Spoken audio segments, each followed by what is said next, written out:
ఈరోజు రాష్ట్రంలో పరిస్థితి ఏమిటి అని అంటే డిఐజీ అనేవాడు మాఫియా డాన్. ఆ జోన్కు ఆయన కింద సిఐలు, ఓ డిఎస్పి, అదే ఆయన ఆర్మీ. ఆ నియోజకవర్గంలో జరిగే ఇసుక కానీ, నియోజకవర్గంలో జరిగే మద్యం కానీ, ఆ మద్యం బెల్ట్ షాపులు నిర్వహించాలన్నా దాని పర్మిషన్ కానీ, ఆ నియోజకవర్గ స్థాయిలో ఏ పరిశ్రమ నడవాలన్నా కూడా ఎమ్మెల్యేకి ఇచ్చే కప్పం దాకా, ఆ నియోజకవర్గంలో పేకాట క్లబ్బులు నడిపే విషయంలో కానీ, ఏ విషయంలోనైనా కానీ డిఐజీలు ఆధ్వర్యంలో సిఐలు డబ్బులు కలెక్ట్ చేస్తారు. వీళ్ళు ఎమ్మెల్యేలకు ఇస్తా ఉన్నారు రివర్స్.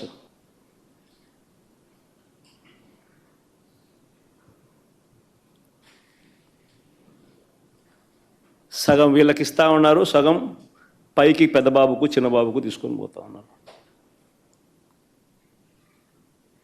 డిఐజీలతో నడిపిస్తూ ఉన్నారు కలెక్షన్ కార్యక్రమాన్ని.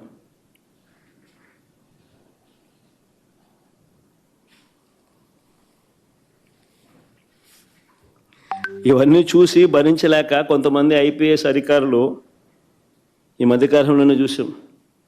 Siddharth Kaushal youngster, young IPS officer రాజీనామాలు చేసి వెళ్ళిపోతున్నారు విఆర్ఎస్లు తీసుకొని.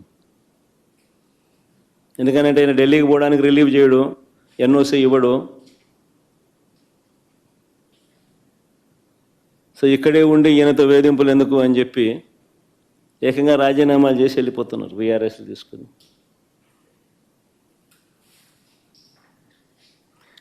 ఏ ప్రభుత్వమైనా గట్టిగా పని చేస్తే, ఏ ప్రభుత్వంలో అయినా పోలీసు వ్యవస్థ అన్నది గట్టిగా ఉంటే నేరాలు చేసేవాళ్ళు రాష్ట్రం వదిలిపెట్టి వెళ్ళిపోతారు.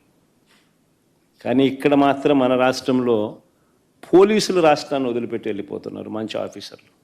నిన్నటి దినం గౌరవ మాజీ ముఖ్యమంత్రి శ్రీ వైఎస్ జగన్మోహన్ రెడ్డి గారు పోలీసులను ఉద్దేశించి పోలీసులను నేరస్తులతో, మాఫియా డాన్లతో పోలుస్తూ చాలా దుర్మార్గంగా నిందారోపణలు చేశారు.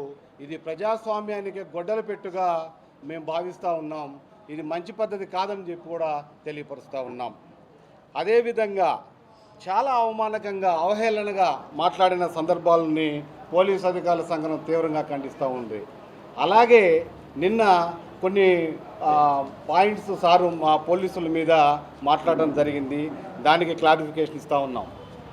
ప్రభుత్వంలో అంటే గత ప్రభుత్వంలో కూడా మేము 5 సంవత్సరాలు పనిచేసాం.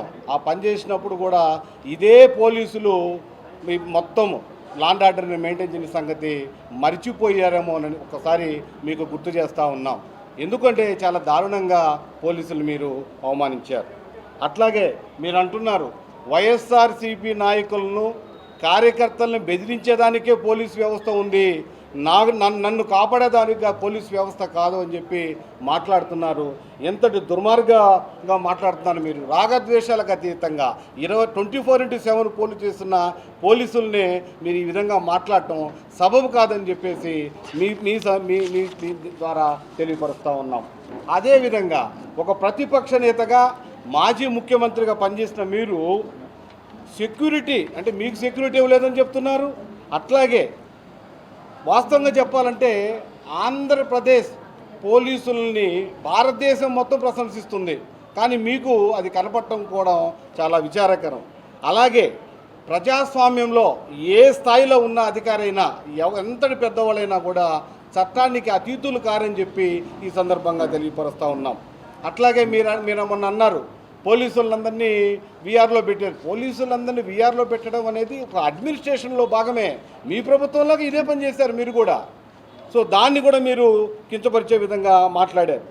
అంటే ఎలా ఉంటుందంటే ఆ వీఆర్లో పెట్టిన తర్వాత వాళ్ళ యొక్క అధికారుల యొక్క అది సామర్థ్యాలను బట్టి ఎక్కడిని ఎక్కడ వేయాలి, ఎక్కడిని ఎక్కడ పోస్టింగ్ చేయాలన్నది ఆ హెచ్ఓడీలు ఎవరైతే ఉన్నారో వాళ్ళు నిర్ణయం తీసుకుంటూ ఉంటారు. దాన్ని బట్టి అడ్మినిస్ట్రేషన్ సాగుతూ ఉంటుంది. అలాగే ఎంతటి దుర్మార్గంగా మాట్లాడారంటే పోలీస్ శాఖలో ఉన్నటువంటి డిఎస్పీ గారులు, సిఐ గారులు డబ్బులు తీసుకొని ఎమ్మెల్యేలకి ఆ డబ్బులు పంచుతున్నారని ఎంత దుర్మార్గమైన మాట. ఆ వ్యాఖ్యల్ని వెంటనే వెనక్కి తీసుకోవాలని కోరుతా ఉన్నాం. ఎంత దారుణం అంటే ఒక ఉన్నతాధికారిని, అంటే పోలీస్ శాఖలో పై ఉన్నతాధికారులు ఏమంటే ఆ పోలీస్ శాఖ మొత్తం కూడా చాలా విచ్ఛిన్నమైనటువంటి పరిస్థితులు ఉంటాయి. అటువంటి ఆ ఒక ఉన్నతాధికారిని, ఒక డిఐజీ స్థాయి అధికారిని ఒక మాఫియా డాన్ అని చెప్పి మాట్లాడటం ఎంతవరకు సబబని మేము ఈరోజు ప్రశ్నిస్తూ ఉన్నాం. అదేవిధంగా ఎంత దారుణం అంటే ఇప్పుడు ఒక మా మా మా ఉన్నతాధికారి ఒక ఆయన, ఒక ఐపీఎస్ మన సిద్ధార్థ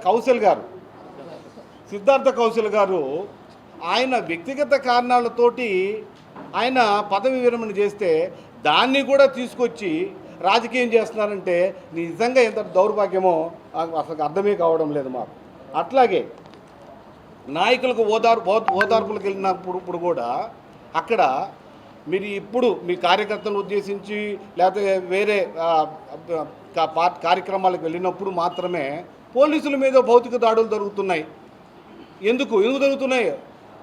సో అది కూడా మీకు ఈ సందర్భంగా గుర్తు చేస్తూ ఉన్నాం. అట్లాగే పోలీసులు తప్పుడు కేసులు పెడుతున్నారని నిందారోపణలు చేస్తున్నారు. ఒకటి ఏదైనా ఇప్పుడు పోలీస్ శాఖే కాదు, ప్రతి శాఖ కూడా ఏది కూడా 100% కరెక్ట్గా ఎక్కడ పనిచేయదు కూడా, పనిచేసే సందర్భాలు. ఎందుకంటే మనం ఈవెన్ భగవంతుడు కూడా 100% కరెక్టో కాదో నాకైతే తెలియదు. సో కొన్ని పొరపాట్లు జరుగుతూ ఉంటాయి దాంట్లో.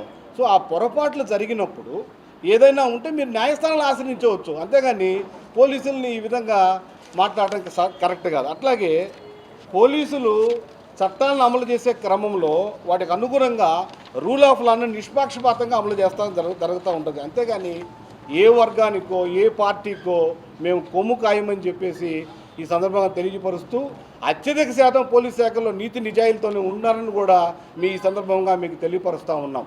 అయితే నా ఒక వ్యక్తిగతమైనటువంటి అభిప్రాయం నేను ఈరోజు తెలియపరుస్తున్నా.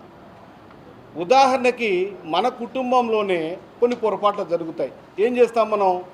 ఆ పొరపాట్లు జరిగినప్పుడు ఏదైతే జరిగిందో దాన్ని రెక్టిఫికేషన్ చేసుకునే దానికి మనం ఎవరికి చెప్పకుండా దాన్ని చేస్తాం. అదేవిధంగా పోలీసులను కూడా ఏదైనా చేసినప్పుడు న్యాయస్థానాలను ఆశ్రయించవచ్చు, లేకపోతే వేరే విధంగా ఎక్కడైతే వ్యవస్థలో ఉన్నాయో దాన్ని అన్నీ కూడా ఉదహరించవచ్చు. కానీ డైరెక్ట్గా సామాజిక మాధ్యమాల్లో ఈ విధంగా మాట్లాడితే ఇంకా పోలీసు వ్యవస్థ ఎలా పనిచేస్తుంది? ఒక్కసారి మీరు ఆలోచించాలి. మన కుటుంబంలో చిన్న పొరపాటు జరిగితే మనం ఎట్లయితే సెటరేట్ చేసుకున్నామో పోలీసు వ్యవస్థను అదే విధంగా చూడండి. దయచేసి ఆ విధంగా చూడండి. ఎందుకంటే పోలీసు వ్యవస్థ లేకపోతే ఒక్క నిమిషం కూడా మనం కంటిన్యూ అవ్వాలంటే కష్టం కదా ప్రజాస్వామ్యంలో. సో ఇది కూడా మీరు గమనించాల్సిందని చెప్పి ఈ సందర్భంగా తెలియపరుస్తూ ఉన్నాం.